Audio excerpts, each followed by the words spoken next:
Hello guys, welcome to the class.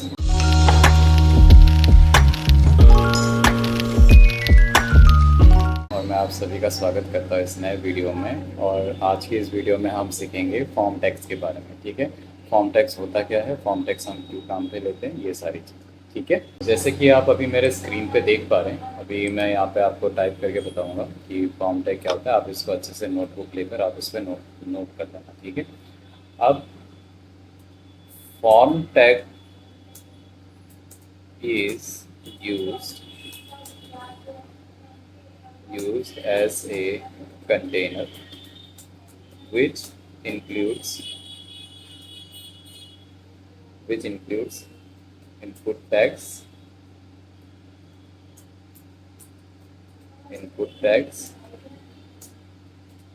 which is used to take data from the users।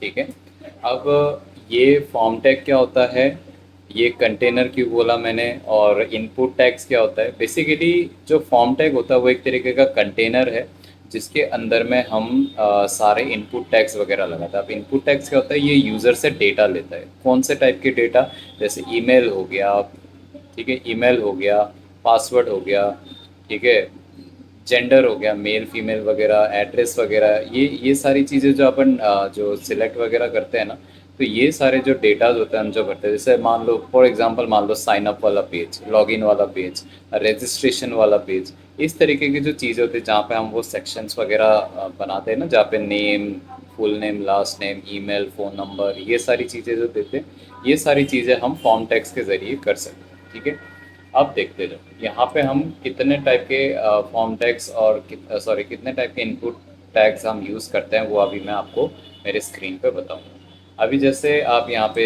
V S code में आप देखिए, यहाँ पे V S code में मैं अभी यहाँ पे टाइप करूँगा फॉर्म टैग। ये रहा फॉर्म टैग आ गया। फॉर्म टैग के बाद में मैं सबसे पहले यहाँ पे लिखूँगा इनपुट, फिर उसके बाद में यहाँ पे मैं लिखूँगा नेम, सॉरी टाइप, फिर यहाँ पे मैं लिखूँगा टेक्स्ट। ठीक है, और यहाँ पे मैं नेम लिखूँगा, नेम यूज़र। ठीक है, कुछ इस तरीके से मैं इसको ऐसे काम पे लूँगा। अब मैं यहाँ पर भी मैं क्या करता हूँ, यहाँ पर भी मैं लिख देता हूँ यूज़र नेम। ठीक है, कुछ इस तरीके से। ठीक है, अब इसके बाद में मैं यहाँ पे दूंगा बी आर टैग। ठीक है, बी आर का मतलब होता है ब्रेक, जो नेक्स्ट लाइन पे लेकर आ जाएगा। फिर उसके बाद में मैं लिखता हूँ यूज़र नेम के बाद में पासवर्ड। ठीक है, फिर उसके बाद में एक सेकेंड, ठीक है, फिर यहाँ पे भी मैं वही सेम प्रोसेस।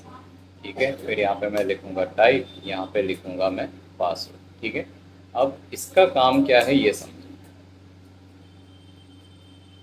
अब समझो यहाँ पे एक और चीज़, मैं इसको यार और लगा देती हूँ, इसको कॉपी कर दूँ। ठीक है, अब देखो यहाँ पे जो टेक्स्ट है, टेक्स्ट में आप यहाँ पे टेक्स्ट वगैरह भी टाइप कर सकते हो, नंबर वगैरह भी टाइप कर सकते हो, स्पेशल कैरेक्टर वगैरह भी दे सकते हो। तो इस तरीके की चीज़ें आप यहाँ पे टेक्स्ट के ज़रिए कर सकते हो। ठीक है, तो आप ये जो टाइप आप एट्रीब्यूट लिख रहे हो, इसका क्या काम होता है, ये बेसिकली इनपुट को बताता है कि यहाँ पे यूज़र किस टाइप का डेटा भरेगा। अब यहाँ पे जो दूसरा वाला, इसमें टाइप में मैंने क्या लिखा है पासवर्ड, इसमें क्या मतलब हुआ, इसमें ये मतलब है कि आप जो भी यहाँ पे टाइप करोगे वो ऐसे एनक्रिप्टेड दिखेगा। ठीक है, ये हो गया। अब इसके बाद में हम आते हैं ईमेल। ईमेल, फिर यहाँ पे हम लिखेंगे इनपुट टाइप, और यहाँ पे हम लिखेंगे ईमेल, और यहाँ पे हम लिखेंगे नेम, और यहाँ पे हम लिख देंगे ईमेल। ठीक है, अब इसके बाद में हम यहाँ पे लिख देंगे वापस से बी आर, फिर इसके बाद में हम यहाँ लिखेंगे नंबर,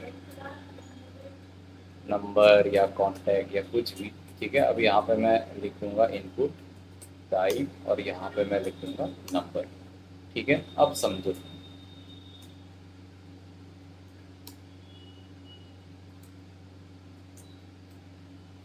अब समझो, अब यहाँ पे ईमेल, जो यहाँ पे हम जो भी टाइप वगैरह करेंगे, देखो ऑटोमेटिकली एक यहाँ पे सजेशंस आ रहे हैं। ठीक है, ऑटोमेटिकली यहाँ पे क्या आ रहा है, सजेशन आ रहा है। अब देखो यहाँ पे एक तरीके से जो मेरा मेल आईडी है, ठीक है, यहाँ पे जो मेरा मेल आईडी है वो हम जो भी सेव करेंगे वो एज ए लिंक सेव होगा। ठीक है, अब इसके बाद में यहाँ पे देखो दूसरा है नंबर। नंबर का क्या काम होता है, अब यहाँ पे जो भी लिखोगे वो एज ए नंबर ही टाइप होगा। अब यहाँ पे अगर आप टेक्स्ट वगैरह टाइप करने की कोशिश करोगे तो वो चीज़ टाइप नहीं होगा। यहाँ तक समझ में आ गया आप सभी को? ठीक है, अब इसके बाद में यहाँ पे मैं एक बार के लिए मैं इसको सारा टाइप कर लेता हूँ एक बार। गैस अपना ऑलमोस्ट सारा टाइप करके हो चुका है। अभी मैं आपको एक एक करके सारी चीज़ें बताऊँगा। ठीक है, अब यहाँ पे मेरे को याद हो गया, अब हो गया। ठीक है, सबसे पहला चीज़ जो टेक्स्ट है ये वाला, जिसमें आप टाइप भी कर सकते हो, नंबर भी टाइप कर सकते हो, स्पेशल कैरेक्टर वगैरह भी टाइप कर सकते हो। पासवर्ड जो होता है ये वाला, इसमें आपको हर चीज़ सेम है, बस आपको टाइप में चेंज करना होता है। अब जो भी आप पासवर्ड में टाइप करेगा वो एनक्रिप्टेड आएगा। ईमेल में भी आप नाम टाइप कर सकते हो, नंबर टाइप कर सकते हो, स्पेशल कैरेक्टर वगैरह टाइप कर सकते हो, लेकिन इसमें जो भी टाइप होगा वो एज ए स्पेशल लिंक या फिर एज ए यूआरएल सेव होता है। ठीक है, नंबर जो होता है यहाँ पे सिर्फ और सिर्फ नंबर ही एंट्री हो सकती है। यहाँ पे आप टेक्स्ट वगैरह टाइप करने की कोशिश करोगे तो ये अलाउड नहीं करेगा।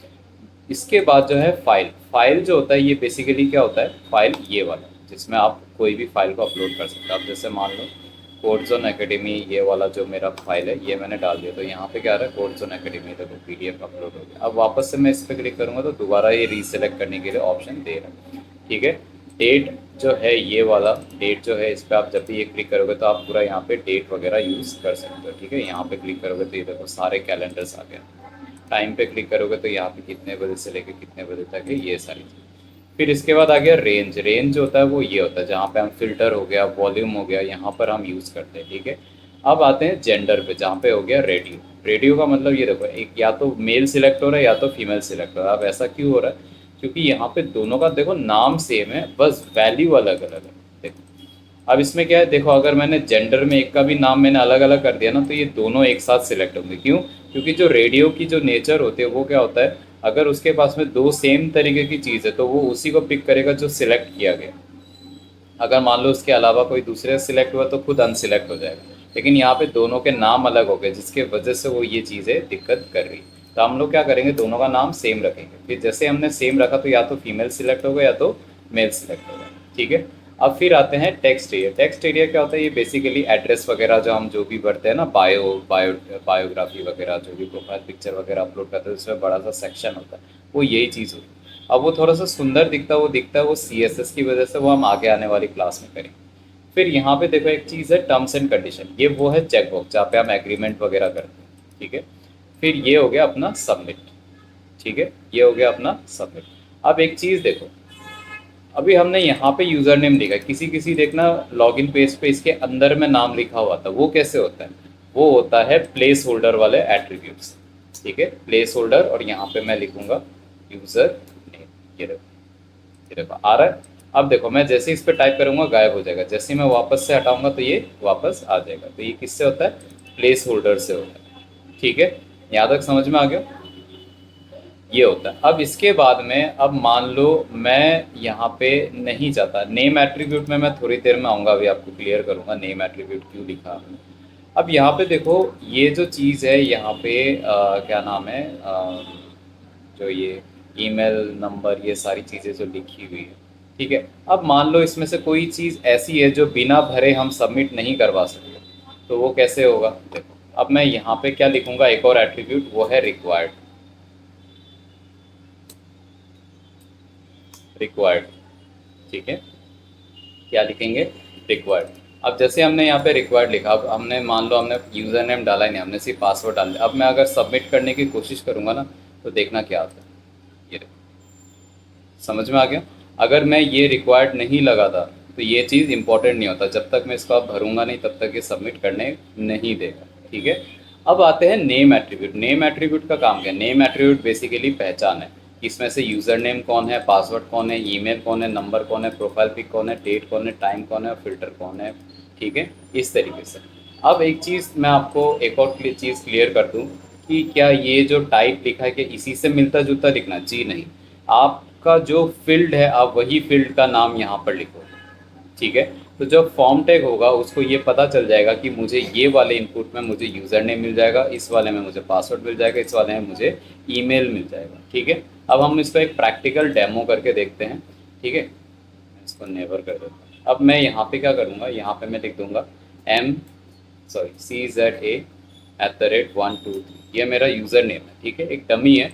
अब मैं पासवर्ड लिख देता हूँ, मैं आपके सामने बोल बोल के कर रहा हूँ ताकि मैं आपसे बाद में वेरीफाई कर पाऊँगा, ठीक है।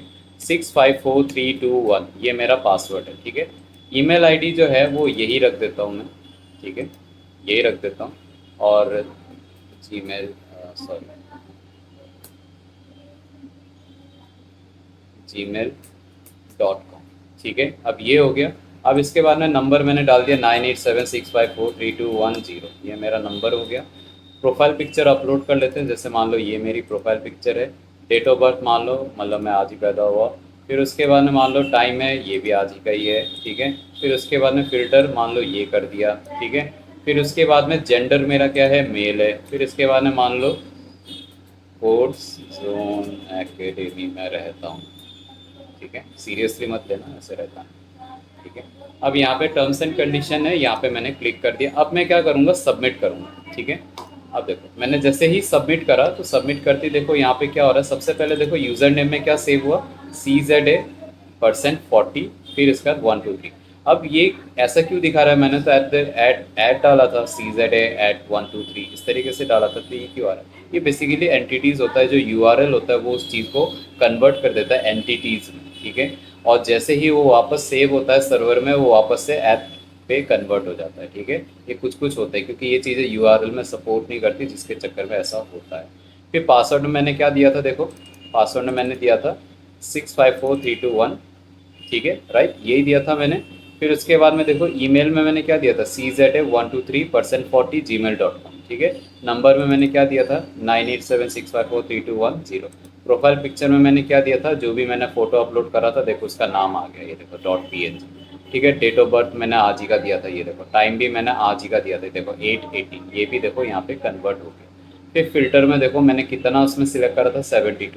जेंडर में मैंने देखो क्या सिलेक्ट किया था, मेल, तो वो कैसे उठा रहा है, वो वैल्यू के वजह से उठा रहा है, ठीक है। टर्म्स एंड कंडीशन में मैंने टिक मार्क कर दिया था, इसलिए यहाँ पे ऑन आ रहा है। अब देखो यहाँ पे एड्रेस नहीं आया, एक यहाँ पे एक बहुत बड़ी बात होगी, यहाँ पे एड्रेस नहीं आया। एड्रेस क्यों नहीं आया पता है, क्योंकि यहाँ पे मैंने नेम नहीं दिया है, ये देखो यहाँ पे देखो, यहाँ पे कहीं पे भी आपको नेम एट्रीब्यूट दिख रहा है, यहाँ पे कहीं पे भी नेम एट्रीब्यूट नहीं दिया। अब यहाँ पे अगर मैं नेम दे एट्रीब्यूट दे के यहाँ पे मैं एड्रेस लिखता, तो मैंने जो वहाँ पे कोड जोन एकेडमी जो लिखा था मैंने इसके अंदर, वो यहाँ पर आ जाता।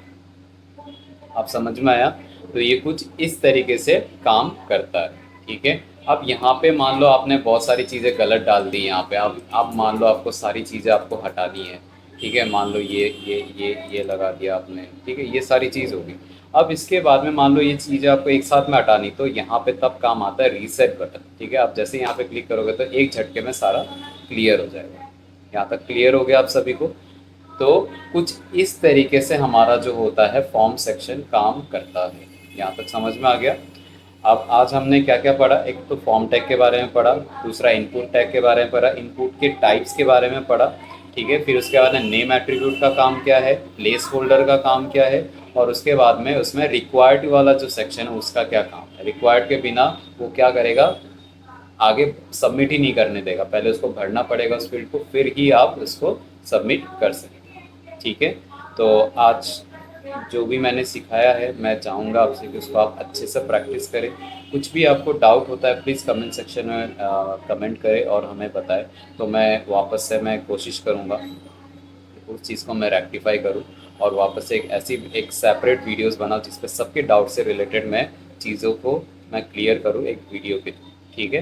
तो आई होप ये वीडियो आपके लिए काफ़ी ज़्यादा इन्फॉर्मेटिव रहा होगा, और अगर आपको ये वीडियो पसंद आया तो प्लीज़ इस चैनल को सब्सक्राइब, लाइक, शेयर और कमेंट ज़रूर करें, और हमें अपना वैल्यूएबल फीडबैक दें ताकि मैं इस चैनल को और ज़्यादा बेटर बना पाऊँ और आपके लिए और अच्छे से अच्छा कंटेंट आपके लिए ला सकूँ, ठीक है। तब तक के लिए take care and bye bye.